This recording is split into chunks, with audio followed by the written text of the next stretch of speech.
যদি জাতি ধৰ্মৰ কথা আছে, ব্লাড বেংকৰ বাহিৰত কোনোবা ৰাজনৈতিক অৰাজনৈতিক সমাজকৰ্মী কাৰোবাৰ ক্ষমতা আছে নেকি?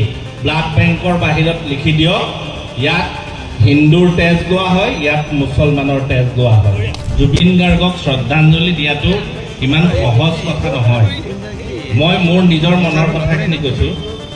জুবিন গাৰ্গ 19 ছেপ্টেম্বৰত ঢুকাইছে।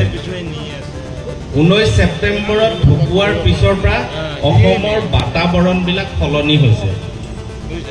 কেনেকৈ সলনি হৈছে মই 2-3 মিনিট সময় ল'ম, বেছি সময় নলওঁ, কিন্তু মই মোৰ মনৰ কথাখিনি ক'ম। ইয়াত কোনো ৰাজনীতি নাই, ইয়াত কোনো জাতি নাই, ইয়াত কোনো ধৰ্ম নাই, ইয়াত কোনো উদ্দেশ্য নাই, ইয়াত কোনো স্বাৰ্থও নাই। মই মোৰ মনৰ কথাখিনিহে ক'ম। জুবিন গাৰ্গে কৈছিলে মোৰ কোনো জাতি নাই, ধৰ্ম নাই। এই কথাখিনি লৈ কত বিতৰ্ক হ'ল। কোনোবাই কয় কাঞ্চনজঙ্ঘা চিনেমাৰ ডাইলগ। জুবিন গাৰ্গে আকৌ নিজেই কা আন্দোলনৰ সময়ত কৈ থৈ গ'ল যে এইটোৱে আচল কথা। জাতি ধৰ্মৰ কথাটো মই মোৰ নিজৰ পলিটিকেল জাৰ্নিত আগতেও কৈ আহিছোঁ। যদি জাতি ধৰ্মৰ কথা আছে, ব্লাড বেংকৰ বাহিৰত কোনোবা ৰাজনৈতিক অৰাজনৈতিক সমাজকৰ্মী কাৰোবাৰ ক্ষমতা আছে নেকি?